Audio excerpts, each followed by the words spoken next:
Oi, and welcome back to Picking Up Gaming. Hope you're doing well, you ancient masters of the arts of origami and kung fu. Still dork, and I always will be a dork. Yay!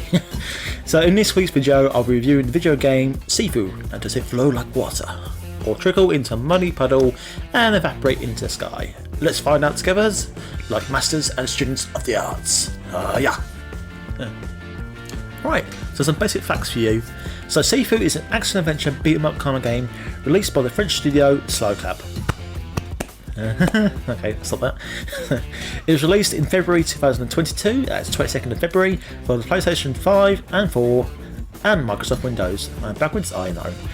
It also introduced an interesting thing where every time the protagonist dies, they are resurrected by a magic talisman and they age up. That is a lot of words to say. Gaining access to more powerful attacks but reducing your health. So it's a bit like a yin and yang kind of system, which makes it really interesting. When a character becomes too old and you die, it's back to start, baby. Like I said, it makes it really interesting, and hey ho, that's good. And really unique, which tends to help these games stand out a little bit more. Anyway, guys and girls, time for the story. So, stories-wise, it's very simple but effective. You seek revenge for your master who's been murdered by a bunch of silly gooses who were up to no good. Or maybe they have a reason behind it. Who knows? I guess you'll find out. You go 5 different stages, locations, and fight loads of different thugs and hooligans. Eventually, at the end of the stage, fighting the boss. So it's kind of like an old school kind of arcade style of game. Where you obviously do the level, it's in, and you fight the big bag. So it's a nice little throwback, and I quite enjoyed that. Like I said, it's nice to go back to these kind of things now and again, especially loads of arcades don't tend to have those games anymore. But who's so as you go through the games and the levels, you unlock collectibles which give you a bit more backstory to said bosses. So adds a bit of replay value to it, makes it more interesting and allows you to understand their motivations a bit more. Why they're doing certain things, the backstory, who they are and why they are. So all groovy. Right, so gameplay. Gameplay is where the game really stands out for being fast paced and fairly deep with the combat, learning kung fu, using brutal takedowns with your fists, weapons, or the environment, having to learn how to deflect and dodge moves whilst facing different types of enemies and bosses with different movesets.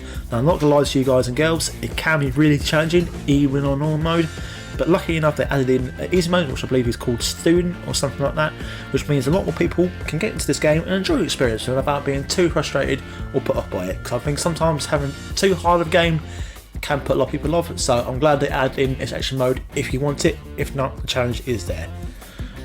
And obviously growing older every time you die means you grow stronger, but means you have less health, which is a great and unique feature which makes this game stand out from other fighting games. And I like to see it implemented in the future or used for other games, because it is a nice little touch, making you, especially in the harder modes, more wary of what your moves are, being more patient in attacks and defending and learning bosses' movesets, which, you know, like I said, adds to challenge the games who people want to be challenged. But like I said, there's always an easy mode if you want to play through the story, so either or, great.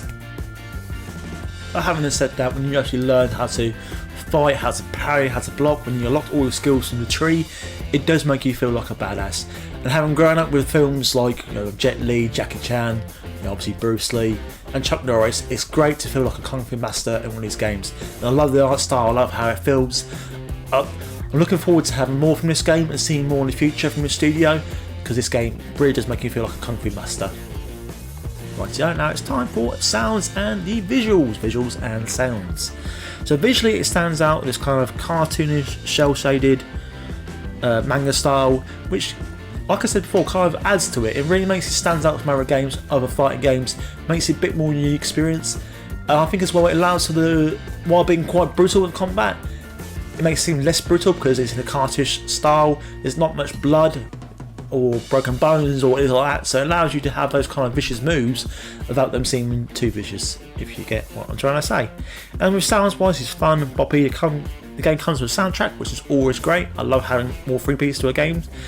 And it can easily fit into a kung fu movie, which, you know, given how the game runs, how it feels, from the combat to the sounds to the visuals, it does really feel like it's given a good old nod to the old kung fu films. Like I said earlier, I grew up with those films, I love those films, especially I think it is a great on with Bruce Lee and all the kung fu legends. So yeah, kung fu legends. So, final thoughts. So having only just been released on discs, physical disc version is why I've only just got this game. I know it was released ages ago, but online only, which for me is always strange. I'm the kind of person who likes having a physical edition. I like having a physical case with a physical CD. I get that's the way games are going, but I do feel like if you don't have a great connection, if you don't live in an area with great Wi-Fi, you are going to be struggling to have this game. So I'm glad it finally came out on physical editions. Now, although I thoroughly enjoyed this game for the combat, the visuals, the style, and certain segments of the story, and also I love the challenge of this game. Having the choice of difficulty is a massive bonus, and the agent system is a very unique feature which I loved. However, it is too short. Even in the 2 endings, you're looking at about 12 hours, 18 hours on platinum, but it's also depending on your skill and what time you have. I have no issue with games being short, but I do have issues with paying 50 quid for a short experience with only a bit of replay value.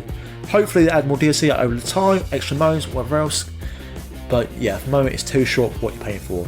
And for that reason I'm giving it a 7 out of 10, but if you do love your martial arts, pick it up. If not, wait a bit longer until it gets a bit cheaper. Anyways, thank you for watching the channel, see you soon, and remember friends, be like water.